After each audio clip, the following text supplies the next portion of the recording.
Welcome to today's class on algebra. We continue our study of Introduction to Extension Fields. Today we discuss algebraic and transcendental elements, and we will characterize algebraic and transcendental elements.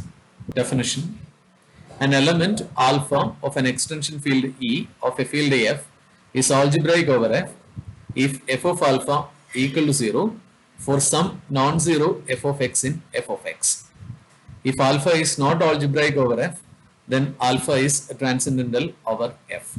This is an example. We know that C is an extension of the field Q, and you know root 2 is a 0 of x square minus 2. Therefore, root 2 is an algebraic element over Q. Here, you take alpha is equal to root 2, then alpha square is equal to 2. So this implies alpha square minus 2 equal to 0. So this implies alpha is a 0 of x square minus 2 in Q of x. We know that coefficient of x square minus 2 are rational numbers. So x square minus 2 belongs to Q of x, and alpha is in C. You know alpha belongs to C. It belongs to R also, and you know that R and C are extension over Q. So you have alpha is an element of C such that f of alpha equal to 0 for the polynomial f of x equal to x square minus 2 in Q of x. Therefore, alpha, here it is root 2, is an algebraic element over Q. So this is the meaning. And similarly, you know that I is also algebraic element over Q, because alpha equal to I implies alpha square equal to minus 1. So this implies alpha square plus 1 equal to 0. So this implies alpha is a 0 of f of x equal to x square plus 1 in Q of x. You know that alpha equal to I belongs to the set of complex numbers C.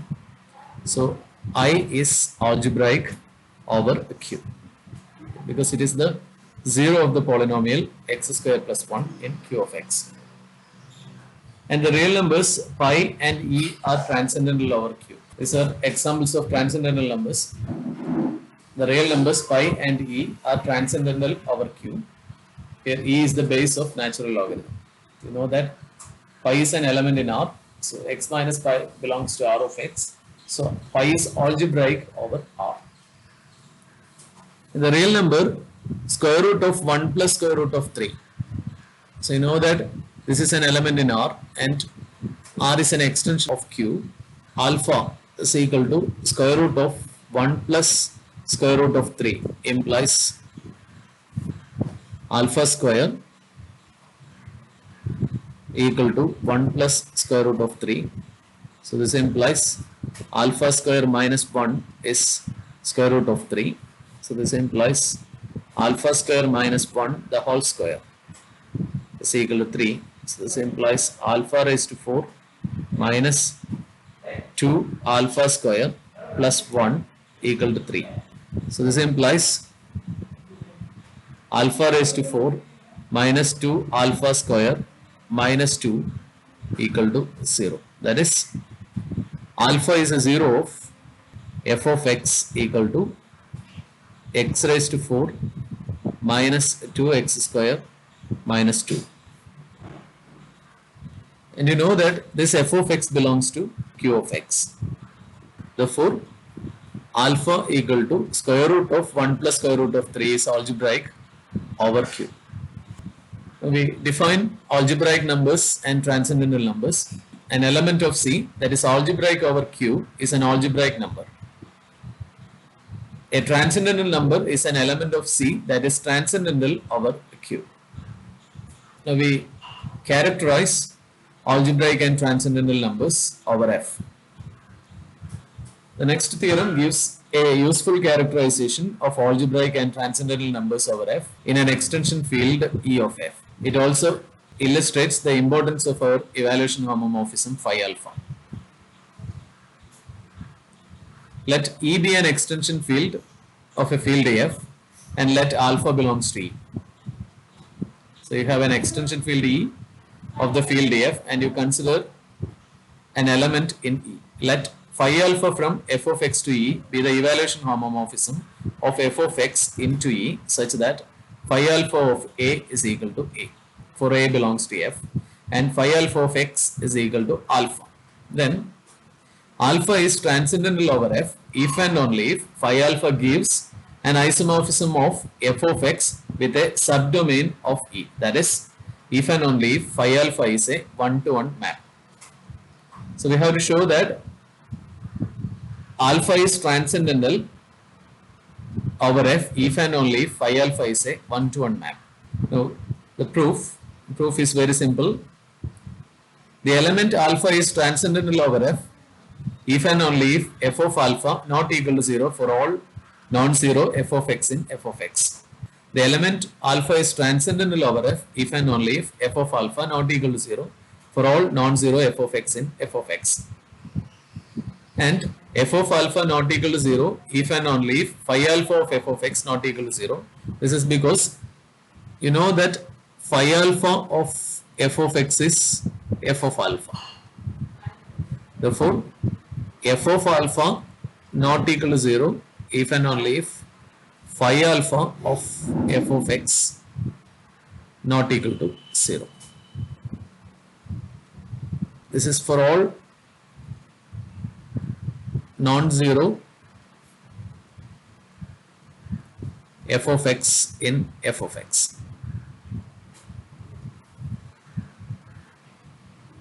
You know that kernel of phi alpha is set of all f of x in f of x such that phi alpha of f of x equal to 0. You know that for all non-zero f of x, phi alpha of f of x is not equal to 0. So this is equal to singleton 0. The only element which is mapped to 0 is 0, since phi alpha of f of x is not equal to 0 for all non-zero f of x in f of x.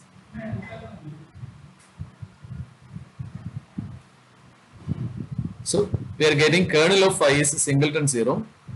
Therefore, it is a one-to-one map. So we are getting alpha is transcendental over f if and only if f of alpha not equal to 0. That is if and only if kernel of phi is singleton 0, and that is if and only if phi alpha is a one-to-one map. Therefore, an element alpha is transcendental over f if and only if phi alpha is a one-to-one map. This proves that theorem. We have some homeworks. Do these problems as homework. Show that the given number alpha belongs to C is algebraic over Q by finding f of x in Q of x such that f of alpha equal to 0. So you can do problems 1 to 4 as homework. We will do problem number 5.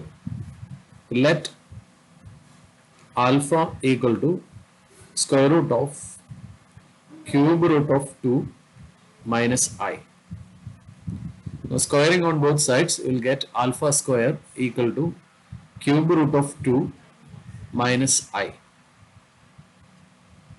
So this implies alpha square plus I equal to cube root of 2.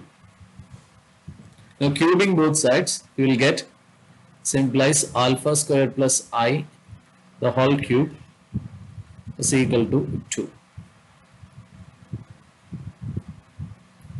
Now on expanding, you will get alpha square the whole cube plus 3 alpha square the whole square I plus 3 alpha square into I square plus I cube.